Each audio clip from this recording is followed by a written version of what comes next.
I'm not trying to take you away from that. I was just trying to go further back and say, when did choices in games start? Well, it starts before games. Did you read Dungeons and Dragons? Easy. even before that? Did you ever read any of those choose your own adventure books? Oh, yeah. Well, I mean, I guess, yeah, because those are basically the first text-based games. Exactly. It's like, I looked that up. I went down a rabbit hole the other day when I was getting ready for the show. Mm-hmm. And this guy, his name, just to credit the guy, because I'm sure he's going to hear this, Edward Packard.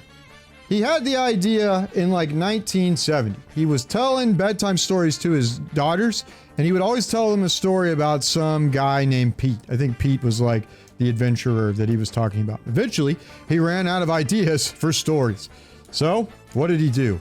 He hired the Blizzard writing team. No. He asked his daughters, which would have been probably better than hiring the Blizzard writing team, and said, hey, well, what do you want Pete to do? And then he thought, hey, could I turn this into a novel? It took him like 5 years before he found someone willing to publish those books. And so in 1976, the first one came out. I think it was called The Adventures of You on Sugarcane Island. And then they sold like 8,000 copies, which was a lot for that time. Then they became more popular. They got a larger publisher, Bantam Books. It was featured in the New York Times and the Today Show in 1981. And then, in the early 90s, the Choose Your Own Adventure books become a dead game. You look at the Steam charts, you search Choose Your Own Adventure novels, and the charts are all... Why? Computer games. Computer games were killing the Choose Your Own Adventure novels. Now, eventually in 1999, they did get bought by a new company, and then they sort of resurfaced for a little while. But they saw the majority of their like popularity in the 80s. If you aren't familiar with those, this is like, you open the book, they were like Western, sci-fi, fantasy, all kinds of stuff. Also interesting, because everybody knows about first person and third person. This was, if you ever have to explain second person to somebody, these books were written in second person. And that means everything was to you. It would be like, you open the door and you see in front of you a podcast. It's King of the World Chat. What a fantastic podcast. You have the option to turn the screen off and go do anything else. Do you do this?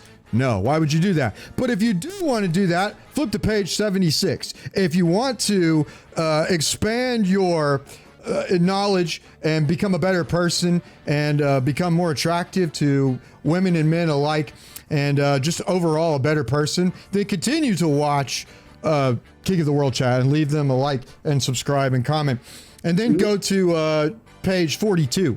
And then so basically those books would have alternate endings based on the decisions that you, the reader, made as you went through. They were really cool. I only ever read one of them as a kid that we had in the library at my first school, but it was a really cool experience. I thought it was pretty sweet. And eventually they had, they would put loops, like never-ending loops in the book. In some of the books, they would have trick endings.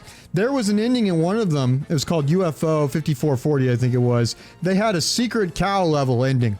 For everybody out there that knows what a secret cow level is, if you do, leave us a comment saying, hey, I totally got the secret cow. Or just say moo, actually, if you understand the secret cow reference. It was a page, it was an ending you could only get to by cheating. You had to go to that page or flip there on accident. There was no actual page that took you to that level. I mean, to that ending. And like eventually, they started off with around like 44. And they had as many as 44 different endings in some of the earlier books. And later on, they had as many as 7. So they sort of got more simple as times went on, it seems like. Which is what you see in a lot of the games that supposedly let you have choice nowadays. A lot of games will say, oh, look at all these choices that you can make. But do the choices actually mean anything?